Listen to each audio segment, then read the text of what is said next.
Hi, welcome. So today we're gonna talk about a fun novel, which is Crossroads, the latest novel by the American author Jonathan Franzen. This novel came out in 2021. I own this hardback edition by Fourth Estate.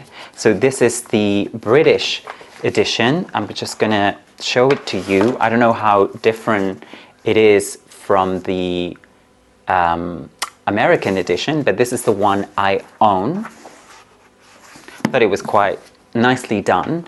I'm going to link to this edition and other editions of this novel in the description box. I'm also going to link to any other books that I may refer to in the course of making this video. If you buy Crossroads or any of the books that I link to in the description box, I will receive a small commission, but the beautiful thing about that is that it will not cost you anything extra, and yet you will be supporting my channel and allowing me to make more videos like this one. But let's talk about Crossroads. So this novel is supposed to be the first in a trilogy.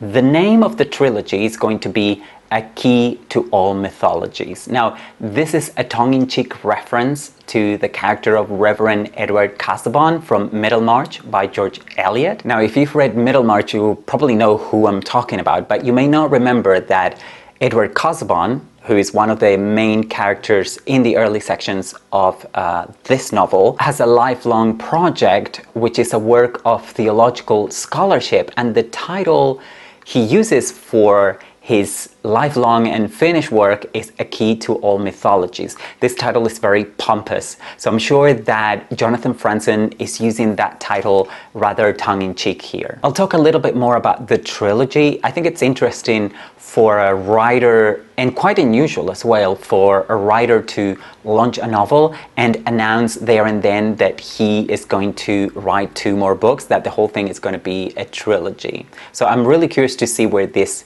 is going. But what I'm going to do now is I'm going to talk a little bit about the plot of Crossroads, but of course I'm not going to include any spoilers. So even if you haven't read the book, you can stay on, you can watch, because I'm not going to spoil anything, okay? So at the center of this novel we have a couple, a married couple whose marriage is in crisis. Russ and Marion Hildebrandt, and then their 4 children, from the oldest to the youngest, Clem, Becky, Perry, and Judson. Now, each of the chapters in the novel is told from the perspective of one of the members of this family, and the novel is mostly set in a fictional town called New Prospect, which is meant to be suburban Chicago. So once again, Jonathan Franzen stays in the American Midwest. Let's talk a little bit more about each of these characters. So we have Russ Hildebrandt, Marion's husband and father to all the children. He's an associate minister at First Reformed Church, so that's a Protestant church. Crossroads is the name of the youth group that he founded at the church. Now, Russ used to lead that youth group, and then also some of the children attend the group in the novel. The book is divided into 2 sections, and then each section has several chapters. So the first section is called Advent, and it takes place in the winter of 1971. And the second section, Easter, begins in the spring of 1972. And much of that second part takes place in Arizona, where Crossroads, the youth group, takes what they call their annual service trip. So as I said, each of the sections is divided into several chapters, and each of those chapters is told from the perspective of a different member of the Hildebrandt family. So the focus changes from storyline to storyline. We kind of follow what each one of those family members gets up to.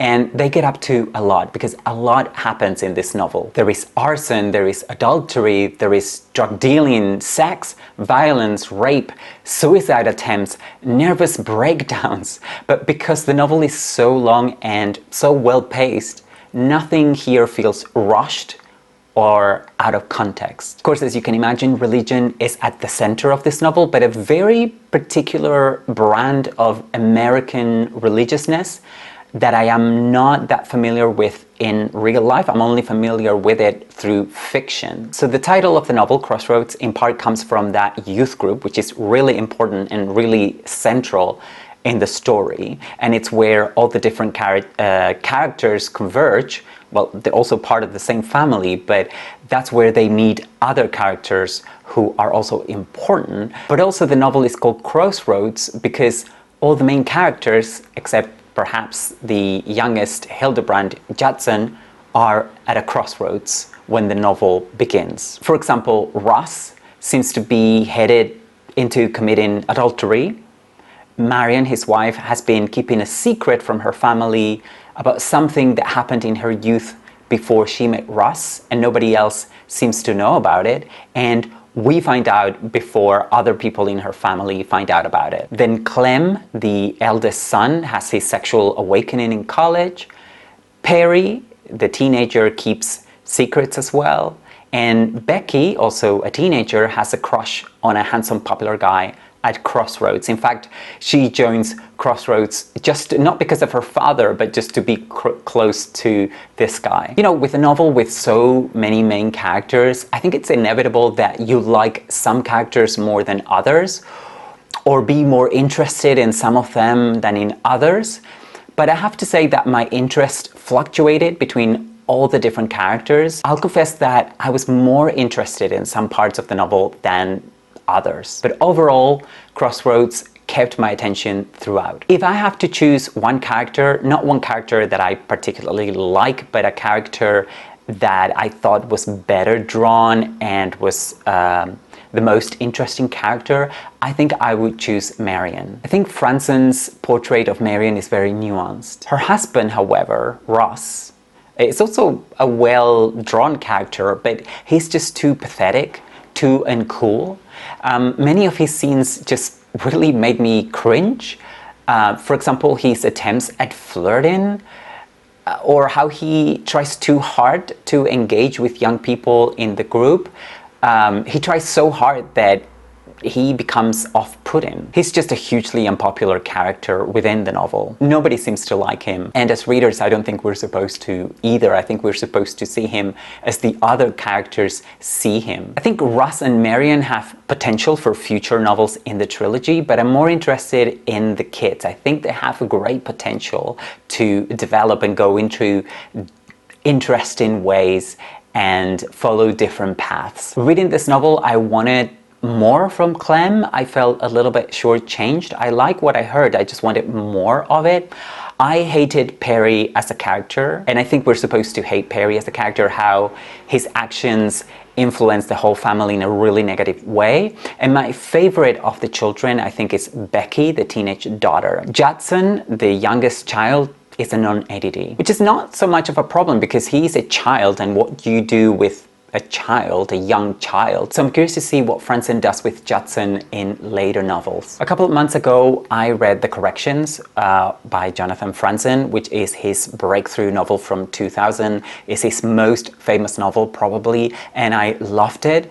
But it was a messy novel. It was messier than Crossroads in many ways, but it was also more fun. So I would say that comparing the two, Crossroads is more contained and it's better structured, more coherent. So I think overall it's probably a better novel, but it is also less fun to read. Don't get me wrong, Crossroads is still fun to read, but just a little bit less fun to read than The Corrections. What did I miss in The Corrections that I really appreciated in The Corrections was the humor and the madcap elements of that earlier novel. The Corrections is a novel set in the late 90s, which is a time where I was a teenager and going into adulthood, but Crossroads is a novel set in the early 70s. I have no memories of the 70s. Well, I wasn't even born in the 70s. But you know, this novel has those elements that you come to expect from a narrative set during that decade, and particularly at the very early stages of that decade. So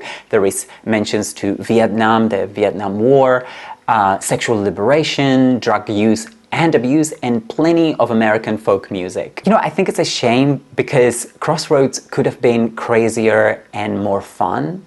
Like I said, I wasn't even alive in the 1970s, but I would say that this novel fits well into my general idea of that decade, at least in the United States. So we begin the novel with all the characters in the middle of different crises, and without spoiling anything, order is kind of re-established at the end of the novel. Like the issues between Ross and Marion seem to be resolved, emphasis on seem, but I wonder how long that would last, which is why I'm really looking forward to novels 2 and 3 of this projected trilogy. When I reviewed the corrections, and by the way, if you haven't seen that review, you will find a link in the description box for this video. So when I reviewed the corrections, someone asked me if I would recommend reading Crossroads or the corrections first. And at the time I couldn't answer that question because I simply hadn't read the corrections. I have an answer now. If you want to see Franzen at his best, from the 2 novels, I would recommend Crossroads first. I think Crossroads is where you should start if you want to see Franzen doing his best, if you want to read his best writing, and then go back to the corrections so you can read his breakthrough novel. But I did it the other way around, and I do not regret it. I enjoy both novels, but I think I enjoy the corrections a bit more, just a bit more, despite its imperfections, or perhaps because of those imperfections. Of course, now I want to read the 2 novels that Jonathan Franzen wrote and published in between these 2, so Freedom and Purity. But I'll confess that I am in no rush because I have probably had my fill of dysfunctional Midwestern families, at least for this year. Crossroads, also the corrections, but mostly Crossroads, reminded me a lot of Anne Tyler's writing. Anne Tyler is also another writer that I've been reading a lot this year, particularly earlier this year. But comparing both styles, I would say that there is a warmth in Tyler's novels that I've never found in Franzen's, at least not in the 2 that I've read so far. I also think that Anne Tyler's range of characterization is wider, perhaps, and her novels don't make me cringe. And here in Crossroads and Chip in the corrections gave me secondhand embarrassment a lot. So this trilogy, A Key to All Mythology, is really promising, and I'm definitely invested enough to follow the Hildebrandts through the decades. But let me know what you think about this novel if you've read it, or if you intend to read it now based on my review. I would love to hear from you. I will see you again on future videos. Take care.